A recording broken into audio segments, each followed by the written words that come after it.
K S Sabarinathan ഇപ്പോൾ ഈ സ്ഥാനാർത്ഥിത്വം പ്രഖ്യാപിച്ചതിന് ശേഷം, വളരെ വേഗത്തിൽ സ്ഥാനാർത്ഥിത്വം പ്രഖ്യാപിച്ചതിന് ശേഷം അദ്ദേഹം ഏറ്റവും കൂടുതൽ ട്രോൾ ചെയ്യപ്പെട്ടിട്ടുള്ളത് MLA ആയിരുന്ന വ്യക്തിയാണ്. MLA ആയിരുന്ന വ്യക്തി എന്തിനാണ് തദ്ദേശ സ്വയംഭരണ തെരഞ്ഞെടുപ്പിൽ പോയി മത്സരിക്കുന്നത്? അതെന്തെങ്കിലും പ്രശ്നമാണോ, അല്ലെങ്കിൽ അദ്ദേഹത്തെ ഒതുക്കുകയാണോ എന്നുള്ള വിധത്തിൽ വലിയ രീതിയിൽ അദ്ദേഹത്തിനെതിരെ വിമർശനങ്ങൾ അല്ലെങ്കിൽ പരിഹാസങ്ങൾ ഉയർന്നിരുന്നു. പക്ഷേ ഇവിടെ ഒരു പ്രധാനപ്പെട്ട പ്രശ്നം, കോൺഗ്രസിലിപ്പോൾ നമ്മൾ മാധ്യമപ്രവർത്തനം നടത്തുമ്പോൾ മാധ്യമപ്രവർത്തകർ കോൺഗ്രസുമായിട്ടും കൂടുതൽ മറ്റു പാർട്ടികളെ അപേക്ഷിച്ച് കൂടുതൽ അടുത്ത ബന്ധം ഉണ്ടാകും. ഒന്നാമത്തെ കാര്യം, അതൊരു ആൾക്കൂട്ട പാർട്ടിയാണ് എന്നുള്ള ഒരു യാഥാർത്ഥ്യം അവിടെ നിലനിൽക്കുന്നുണ്ട്. അണികളെക്കാൾ കൂടുതൽ നേതാക്കളുള്ള പാർട്ടിയാണെന്ന വിമർശനം അവിടെ ആ പാർട്ടിക്കകത്ത് എന്നും ഉയർന്നു കേൾക്കുന്നതാണ്, പാർട്ടിക്കകത്തും പുറത്തും. അപ്പം ഒരു തെരഞ്ഞെടുപ്പ് വന്നാൽ, അത് തദ്ദേശ സ്വയംഭരണ തെരഞ്ഞെടുപ്പാകട്ടെ, നിയമസഭയാകട്ടെ, അല്ലെങ്കിൽ പാർലമെന്റ് തെരഞ്ഞെടുപ്പാകട്ടെ, എൻ്റെ പേര് കൂടി ആ പട്ടികയിൽ വരിക എന്ന ആഗ്രഹം അവിടെ ആഗ്രഹിക്കുന്ന, അവിടെ ഈ വർഷം മത്സരിക്കാൻ, അല്ലെങ്കിൽ ഇതൊരു ഇലക്ഷൻ നടക്കുന്ന ഇയർ ആണെങ്കിൽ ഈ ഇയറിൽ മത്സരിക്കുകയോ അല്ലെങ്കിൽ 5 വർഷം ശേഷം മത്സരിക്കാൻ ആഗ്രഹിക്കുകയോ ചെയ്യുന്ന ആളുകൾ ആ വിധത്തിലുള്ള പ്രവർത്തനങ്ങൾ എൻ്റെ പേര് കൂടി ആ ലിസ്റ്റിൽ വരുത്തണം എന്ന് ആഗ്രഹിക്കുന്നുണ്ട്.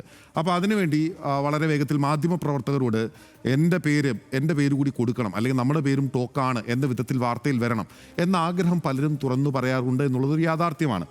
ഇനി അതിനൊന്നും സാധിച്ചില്ലെങ്കിൽ, അല്ലെങ്കിൽ ഏതെങ്കിലും നേതാവ് പറയാനില്ല, അല്ലെങ്കിൽ അങ്ങനെ ഒരു സജീവത വാർത്തകളിൽ വരുന്നില്ല എന്നുണ്ടെങ്കിൽ, ഏതെങ്കിലും സാമുദായിക നേതാക്കളെ വെച്ച് ഏതെങ്കിലും രീതിയിൽ പറയിപ്പിക്കാനുള്ള ഒരു ശ്രമം, അത് പ്രത്യേകിച്ച് ഇന്നത്തെ കാലത്തെ കോൺഗ്രസ് നേതാക്കൾക്കിടയിൽ, പൊതുവിൽ പ്രത്യേകിച്ച് യുവ നേതാക്കൾക്കിടയിൽ ഉണ്ടാകുന്നുണ്ട്. മറ്റൊരു പ്രധാനപ്പെട്ട വിമർശനം ആ പാർട്ടിക്കകത്ത് തന്നെ ഉയരുന്നത്, റീൽസിൽ ഒതുങ്ങിപ്പെട്ടു പോകുന്നു പാർട്ടി നേതാക്കൾ, അല്ലെങ്കിൽ പ്രത്യേകിച്ച് യുവ നേതാക്കൾ എന്നുള്ള വിമർശനം ആ പാർട്ടിയുടെ മുതിർന്ന നേതാക്കൾക്കടക്കമുണ്ട്.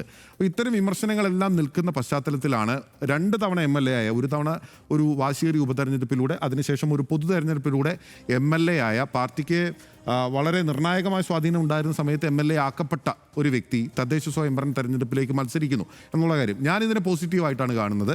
കെ എസ് ശബരിനാഥൻ ആ വിധത്തിൽ മത്സരിക്കുന്നത് യഥാർത്ഥത്തിൽ കോൺഗ്രസിൻ്റെ പ്രവർത്തകർക്കും അണികൾക്കും നേതാക്കൾക്കും എല്ലാം ഒരു മാതൃകയായി മാറും എന്നാണ് ഞാൻ കരുതുന്നത്. രണ്ടാമത്തെ കാര്യം, ഈ പറഞ്ഞതുപോലെ പാർട്ടിയുടെ അടിസ്ഥാന വോട്ടുകളിൽ തന്നെ വിള്ളൽ ഉണ്ടായിട്ടുണ്ട്, പ്രത്യേകിച്ച് തിരുവനന്തപുരം കോർപ്പറേഷനിൽ. ആ വോട്ടുകൾ യഥാർത്ഥത്തിൽ പൂർണ്ണാർത്ഥത്തിൽ CPIM-ലേക്ക് പോയി എന്ന് കരുതാൻ സാധിക്കില്ല. കാരണം തെരഞ്ഞെടുപ്പ് കണക്കുകൾ അനുസരിച്ച് കോൺഗ്രസിന് നഷ്ടമായ സീറ്റുകളിൽ വലിയ ഭാഗം നേടിയിരിക്കുന്നത് BJP ആണ്. അപ്പോൾ ഈ വോട്ടുകളെ തിരികെ കൊണ്ടുവരുന്നതിന് കൃത്യമായൊരു ടാക്ടിക്സ് ഉണ്ടാവണം, അവിടെ ഒരു കൃത്യമായ പ്ലാനും പദ്ധതിയും ഉണ്ടാകണം. എന്നാൽ മാത്രമേ ആ വോട്ടുകളെ തിരിച്ചു കൊണ്ടുവരാൻ സാധിക്കുകയുള്ളൂ. ഈ പ്ലാൻ അവർ പരീക്ഷിച്ചു നോക്കുകയാണ്, വെറുതെ ഇരിക്കുന്നത് നല്ലൊരു പരീക്ഷണം നടത്തുന്നതാണല്ലോ. മാത്രമല്ല, ഇതിൽ മൂന്നാമത്തെ ഞാൻ പ്രധാനപ്പെട്ട കാര്യമായി കാണുന്നത്, ഇത് നിയമസഭാ തെരഞ്ഞെടുപ്പിനുള്ള വലിയൊരു ഒരുക്കം കൂടിയാണ്.